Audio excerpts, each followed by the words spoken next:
This episode of the Star Wars Battlefront podcast is brought to you by our patrons on Patreon. Head over to patreon.com/Battlefront podcast to help support this show. We're also brought to you by our PayPal supporters, paypal.me/tie-dye-sheep, TYEDYESHEEP.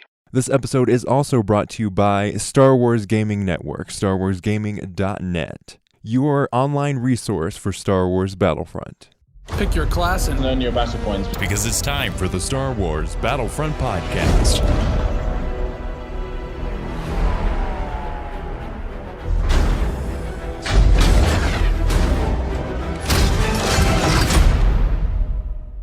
Welcome to episode 113 of the Star Wars Battlefront podcast. I'm your host, Sage Goodwin, joined by my brother and co-host, Sam Goodwin. Hello. In this episode, we'll be going over our thoughts on The Last Jedi DLC, Crait, how to play, and much more. Let's get started. The first season for Star Wars Battlefront 2, revolving around The Last Jedi, is here, Sam. It dropped on December 13th, so we're recording it. It is the 19th of December. Indeed. With the DLC came Finn, FN2187, and Captain Phasma as the heroes. The Galactic Assault map was Crait, a 3-phase game mode revolving around a skirmish on the salt mining planet of Crait. I haven't had too much experience with the Starfighter Assault, though, sadly. Need to play some more of that. But that added Dakar, which it looks... And it's pretty interesting map. Haven't had too much experience with it, so I can't put my final thoughts on it. It also brought with it an upgrade for Poe's X-Wing and a new hero ship, Lenstra's A-Wing. What are your first impressions on The Last Jedi DLC, Sam? I personally enjoy the look of the map Crait, but to be honest, it's just the same game mode, essentially, as the other, so it's not like the previous Battlefront where when a new season would come out, it would have a new game mode, so it's not like mind-blowing the game mode aspect, but the map is amazing. I love the look of the new AT-ATs as well. I like the trench play in the game. That's really fun.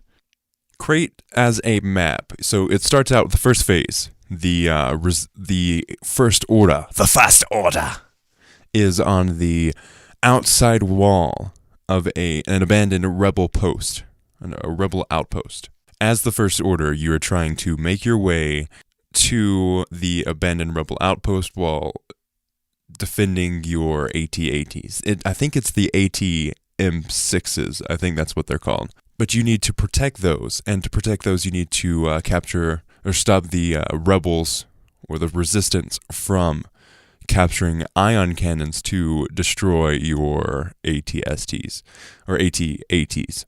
As the resistance, you are trying to capture those ion cannons to destroy those AT-M6s, I believe is what they are called.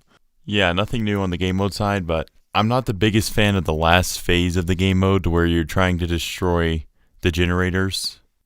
Before we get to that, let's do our thoughts on the first phase. So the first phase, like I said, very long range. So we'll get into how to play later on the episode, but it's very long range. So there's a lot of sniping going on. You can choose the ski speeder, which is, I love playing as the ski speeder. It is such a very unique ship. It is a very unique ship. It is a speeder, so you're not going to be flying high above the ground. You're skating over the ground, basically.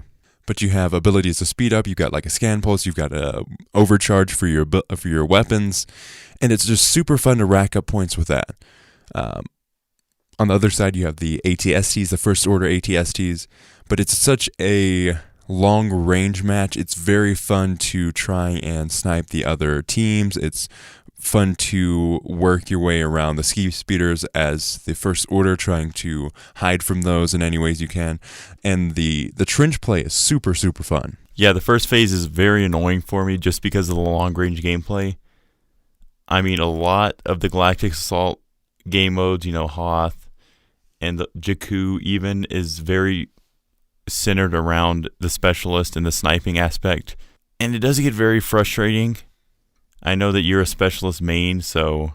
It's not frustrating for me at all. I love the distance the first phase of the game mode creates with its placement of each side. It gives it a fun aspect of gameplay, especially as a person who plays specialist a ton. Yes, but I'm more of a close range kind of player, so that's why I'm not the biggest fan, but I just love the way it feels. And after seeing The Last Jedi here recently, I'm excited to go back and play more of Crait and just explore the salt. The salt is real. The whole time I was watching The Last Jedi, and we are not going to spoil that. We do not want to be those jerks on the internet. So you're completely safe by listening to this podcast. We're not going to spoil it. But the whole time I was watching The Last Jedi, especially the section on Crait, the whole time the Crait section, I had a whole different layer of realism because I was like, I could relate to the characters in the movie because I played on that map. So I was like, I know exactly what they're going through. Kind of like, oh, you definitely need those snipers in that section of the movie. I'm like, I had this ultimate level, or this elevated level of investment in that scene in Star Wars: The Last Jedi. Yeah, and also making comparisons to the map. You know, it's really accurate. They did a really good job on making the map exactly like it is in the movie. Exactly. Yeah, but let's move on to the second phase. So the second phase is more suited to you. It's the closer quarter. Closer. Each phase of the game mode gets closer quarter. So the first phase is very far off. The second phase is more of the assault heavy class. And then the third phase is definitely the assault class phase. Yeah. Okay, so as the First Order, you are trying to capture a section and... how would you describe it, Sam? You capture essentially you're just trying to get from point A to point B. You're trying to push the rebels back to their final holding point. You have to capture a point, more in the lines of supremacy. Yeah, so you're just trying to catch this turf in between the main goal. Yeah, so you have to rid the rebels or the resistance fighters around that central point to capture that point. If there are people on there, it would be contested, so you have to clear it out. And then the more people you have on that section of the map, the faster you will claim that objective. And, it's supposed to, be a push and pull. The rebels are supposed to have an advantage at phase 1. It's supposed to be equal on phase 2, and then the First Order is supposed to have an advantage on phase 3, from what I've seen. From what I've seen, the First Order has to have an advantage on the first phase, because if the First Order does not have an advantage, you don't get to play the awesome second phase. Yeah, but to be honest, it seems like the entire phase, all 3 phases are based on the First Order dominating. If we're looking at a canon point of view, it makes sense. But as a gameplay aspect, there should be some balancing. Like as I was trying to explain, the rebels should have the advantage on the first, should be neutral on the second phase, and then, either or faction should have the advantage. I think it should be reversed. I think the First Order, like they have it should be at the advantage of the first. Second should be even, and then the third should be more rebel. It's mostly like that. It's at the last phase in particular. It's about 50-50 for me every time that I play the third phase. I do not think that. I think the First Order dominates. It's because if you push the rebels back to their final point, which is actually easy, you can just keep them in the room and shoot the pillars from a distance. But when I'm on the First Order side, I have a hard time capturing those pylons that you're supposed to destroy, the shield generators. Yeah, it's not about capturing them. You just need to stay back and snipe them the entire time, which is frustrating, especially when there's 2 villains on the outside camping and waiting for you to come out. Yeah, but still we're on the the second phase. It actually seems to go quite fast for me. Yeah. Like it took the First Order 5 minutes to capture all of my points. And it might have been because I was on a lackluster team.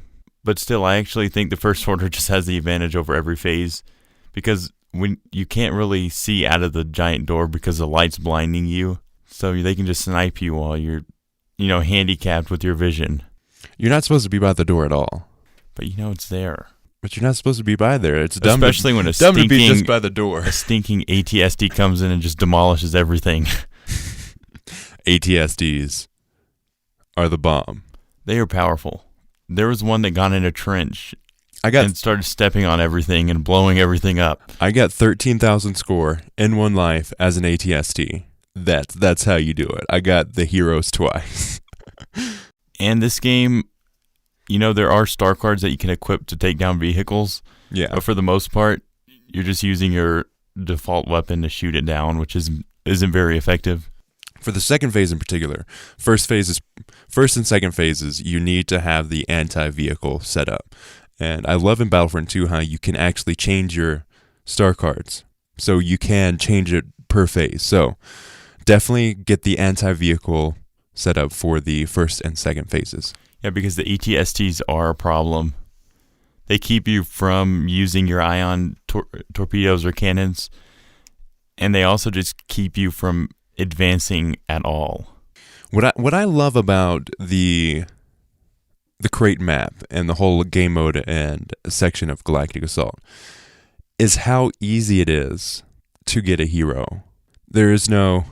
A lot of the times I'm really debating whether or not I should be a hero, because sometimes, like in certain aspects and certain situations in the game mode, it's not really that great to be a hero, especially depending on which ones you have. You don't really want to be the lightsaber heroes, because you can't get close quarters unless you're in a tunnel, because otherwise everyone's just going to go throw bombs at you. I've had the most success using the blaster heroes and villains. So, Finn, Han Solo, Princess Leia, those kind of heroes and villains. Yeah, the first phase you shouldn't really try to get the heroes. Yeah, just save your battle points until the second or third even phase. Use them to buy the speeders. The speeders are free. Oh, they are? Yeah. Are you for real? Yes, the speeders are always free. Dang. Yeah, so if you didn't know, the speeders, the ski speeders are free. I just didn't want to take a risk. You just need to make sure that you get them, because you need to be on it, or else they're going to get taken, because they're awesome. Yeah, that brings me another thing. There's never a problem in Crait to where I don't have enough points for a hero. At the third phase, literally everyone in the lobby has enough battle points to get a hero. And that's not a problem, because a lot of people prefer to be the regular troopers. Yeah. So there is sometimes a problem where someone camps one hero and limits other people from being. So what I do is just stay on the screen and constantly spam X or A if you're on Xbox. That's one way to do it, I guess. Yes. But yeah, heroes, it's fun. The ease of play to get the heroes is great, especially as a gameplay. It's great. Yeah, so I'm really enjoying Crait. Yeah, I'm kind of missing, in the Battlefront 2 season pass, there was way more content per... Battlefront 2015. Battlefront 2015. There's way more content per DLC, but it was paid. This is free. But I'm kind of missing the content because, you have Crait, then you have Finn and Phasma. That's about all. I know there is unlockables in Starfighter Assault, but for me, that's not relevant. Just a little complaint. They are. They've also announced that they're extending the season through January, so whatever that means. So we're definitely going to be getting more content in January, whatever that means. It could be a new map, it could be a new hero, it could be anything like that. Yeah. Even if they just add a smaller game mode map for Crait, that's more... Yeah, that's what I want. I want to play Blast on Crait. I want to play Strike on Crait. I want to play the smaller game modes. I want to play Heroes versus Villains on Crait. Yeah, it would be amazing if they had the salt mines as a Starfighter kind of Blast. Yes, exactly. Starfighter Assault on the Crait mines would be so much fun. Yeah, I would love to play Starfighter Assault in the caves of Crait. Yeah, and obviously we couldn't have like a giant space galactic battle. It should be more of along a blast in ships. Yeah. Because that would work perfectly. Side, yeah. Because, the salt mines are very enclosed. hazardous to fly. A lot of different obstacles you could use. I would love to see that. Yeah, because Crait is an awesome world. Yeah, it instills a childish wonder for the Star Wars universe for me. I think this is a good spot to talk about our sponsor, the Star Wars Gaming Network, StarWarsGaming.net, your resource for Star Wars Battlefront. They have everything you need to know about Star Wars Battlefront. Really, really nice website. It has mini sites and forums, place for tournaments and competitive play. It's got news. It's got exclusive content. We've got an interview up there. Star Wars Gaming Network interviewed us about our podcast, kind of the future of Battlefront, and our history with Star Wars games, and kind of our backstory and why we started our podcast. So definitely check that out. Link will be in the description. StarWarsGaming.net, news site, especially if you're missing Star Wars Gaming Outpost. This is a great website. After a short break, we will go into how to play Star Wars Battlefront 2, The Last Jedi DLC, Crait Galactic Assault. You're listening to the Star Wars Battlefront Podcast, a podcast from the Tie-Dye Sheep Entertainment Podcast Network, a network dedicated to bringing content as great and as weird as the hosts. If you'd like to support us on Patreon, you can go to patreon.com/battlefrontpodcast. You can donate $1 up to $10, and we have different tiers for that. So if you'd like to support the show and get some exclusive content, because we'll be doing bonus shows there, you can support us through that link. And at $1 per month, you have the ability to come on the podcast if you so desire.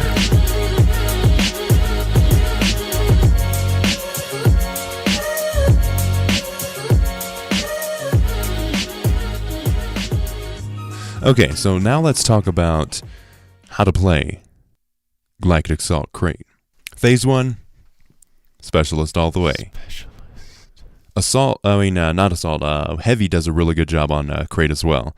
The shield, you definitely want the shield or the anti-vehicle setup, because the anti-vehicle setup is perfect. Just place down your ion turret, and it will start destroying the ski speeders if you're on the First Order, or the ATSTs and all of that on the Resistance. I've also found that Officer is decent, especially if you have the squad shield as a card. It really helps for the Resistance, at least.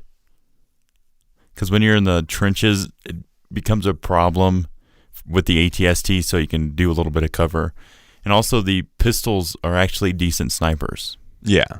Obviously, you're not going to use Heavy other than his ion turret, because his weapon is completely trash at long range. No. Explosive Sentry. Yeah, Explosive Sentry is good at a range, especially against ATSTs. I got a 3-kill snipe streak with the Heavy Explosive Sentry. And then for Assault, its weapon at long range isn't very good. It's extremely spotty. Yeah, so you definitely, if you're really good at Assault and you prefer that class and you haven't tried the other ones, I guess go with it. But the best option right now is the Specialist, just because of how much of a sniper-centric phase that is. Unless you're going to be playing in the trench combat and actually going after the objective, then I would choose Heavy or Assault. Yeah, because for the most part, I found that the First Order doesn't really go into the trenches. Yeah. They usually stay above ground, so camping in the trenches with Heavy isn't the smartest idea for points as well. Yeah. It's decent. If you have the ability to get extra battle points if you get hit, you can definitely rack up some points just standing out in the middle of the open area. Also, as soon as you can on the First Order, you need to get the ATST. The ATST is awesome, especially for racking up points. Use as many of your abilities as possible. The ski speeders run into you and often damage themselves much more than they damage you, so it's not really much of a big deal. So I would try to avoid them as much as possible, but it isn't a huge deal if you get hit. Yeah, and also playing the Resistance, use the speeders to cover your troops, because once it kicks up the dust, it's essentially a wall to where they can't see you, and you can attack the the AT-ATs. And if you're low on health as the ski speeder, get out of there. Get out of the battle. Use your super speed. Just run around in circles as you regain health, because you can regain your health as the ski speeder. It's slow, but it's there. And just basically, if you go to a section where there's a bunch of snipers, slow down and kind of circle them, and then just destroy them. On phase 2, on the first order, you want to be staying with your AT-STs. They are one of the biggest ways to capture that point the fastest. So definitely use that ability. The resistance, you want to stay undercover as much as possible. You want to be hiding under the wreckage of ships. You want to be hiding behind the rocks and all that kind of stuff, because they will find you and they will kill you. I've also found that the Jump Trooper is really good for phase 2. Yeah, the Jump Trooper is. Especially for getting in there, doing damage, trying to keep your point in check, and then just jumping out of there. Especially for getting behind the resistant lines, because I found it's very spotty. So for the first order, the Jump Trooper is really good. Also, Heavy is good in this phase, just because it's a little more closer quarters. Yeah. But Assault is probably going to be your best bet as a class, just because of the Vanguard ability. Assault or Heavy is where you need to go for phase 2. An Officer is just kind of a jack of all trades. You can just insert him anywhere, because his pistol is good at any range, essentially. Phase 3 is where it gets interesting.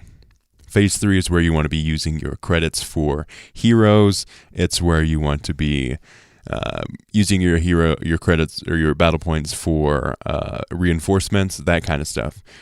You want to be pushing the point as much as possible. You need to be staying in the tunnels and trying to whittle down your enemy as they try to capture and destroy your so if you're sentry or whatever they're called. If you're the First Order, try to push the rebels back into their final room, because if you have that, you basically win. Yeah.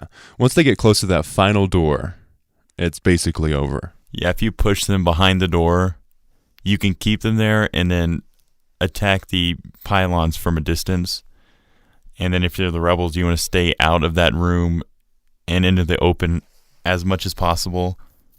So it's all about how your heroes are doing, because the heroes are make or break in this phase. Yeah. They're either going to push you, and if they come back and camp in that room, it's going to really hurt your gameplay, because the villains on the opposite side, they're going to be doing all they can to get in that room. Yeah. As the Resistance, you want to be standing your ground, destroying the First Order as much as you can. As the First Order, you need to be pushing the Resistance back as much as you can. So that's kind of like a tug of war. So you need to push that point and go in there and do damage to the objective. And then I would say just get out of there as fast as possible. Yeah, as for classes, the Assault is really good. The Assault's really good. Officer's a pretty decent class as well. I see a lot of officers with the turret. Yeah, the Officer is actually extremely good. He can just heal, for the Resistance at least, he can heal the troops in the front line that are taking a lot of fire. And if you can use your squad shield to block enemy fire to the pylons, that could actually work very well. Yeah, so it's a lot of strategy for the Crait game mode. Definitely be pushing that point as much as possible. Heroes, as I said before, you want to be doing the gun. Yeah, even lightsabers don't work in any of these phases. Yeah, lightsabers don't work at all, because it isn't really a super close quarters. It's more of like a mid to close quarters, especially since a lot of the if you're the Resistance, the First Order, like to bunch up with each other, so there's always someone behind you where you can't block the blaster shots. Same for the Resistance. Yeah, Finn's really good. Finn's really good. As he should be. Leia is really good as well. You can place the squad shield down, all that kind of stuff. Yeah, and also as the Resistance, don't neglect the alternative passageways. Yeah. Because a lot of people just focus on the giant door, but there's I think 2, one on each side, that leads to the room. So if your officer, place a turret down there and just hold them off. Yeah. So you're going to be pushing those objectives as much as you can. The heroes, you want to be the blaster heroes. On the Resistance, that would be Finn, Han Solo, Leia, Lando, those heroes. On the Empire, the First Order. It is it's Captain Phasma. Boba Fett's all right. Boba Fett's okay. Third phase, he's pretty good. Second phase, actually the second phase, he's really good. But you want to save the credits until the third phase where you really need that extra push. Let's see. Are there any other blasters?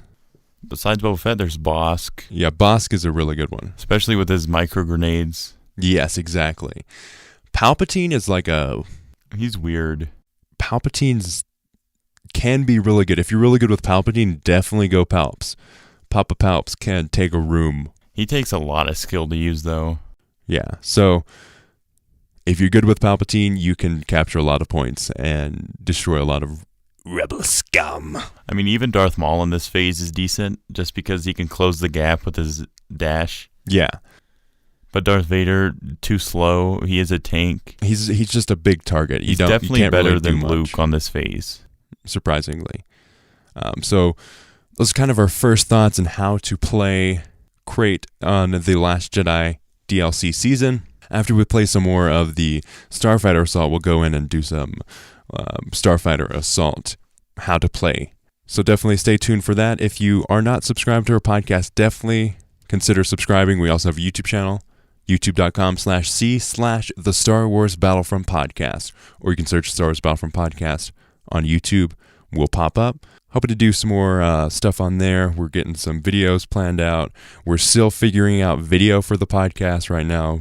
We've got an issue where it's kind of taking up too much space on our hard drive, and our computer doesn't like that, so we need to figure out some things there. But once we do, we will start doing a video as well, uploading hopefully the day after every podcast. So check that out. It's episode 113 of the Star Wars Battlefront Podcast. I'm thinking in January we'll go back to daily episodes. We'll try that out once again.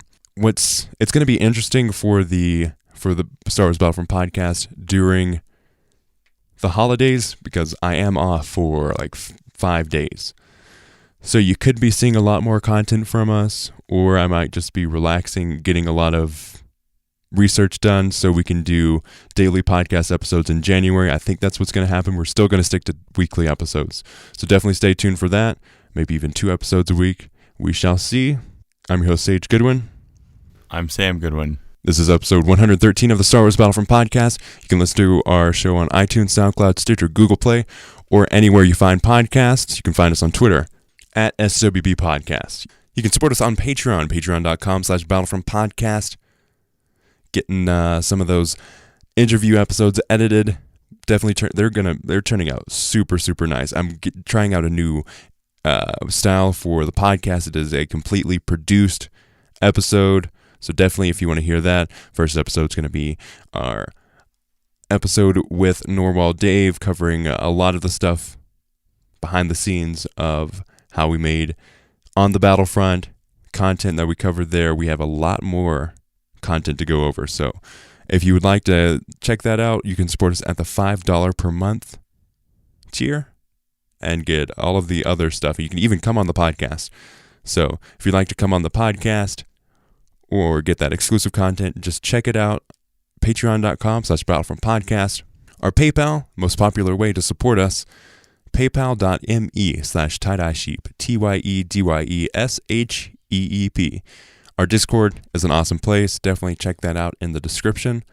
You can leave us a review on iTunes. Definitely would greatly, greatly appreciate it. We love hearing your feedback. We love being able to hear new ways that we can improve our podcast. And if you do have a way, leave us a review on iTunes or give us an email.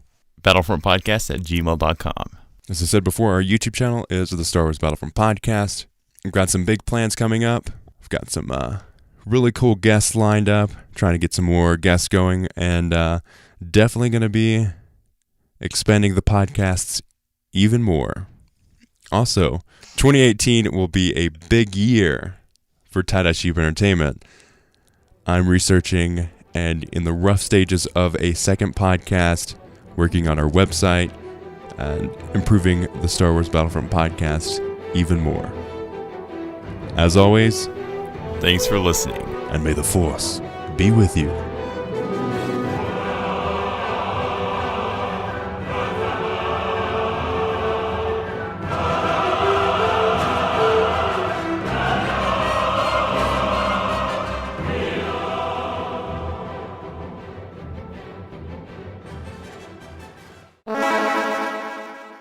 2018 will be a big month for Tie-Dye Sheep Entertainment.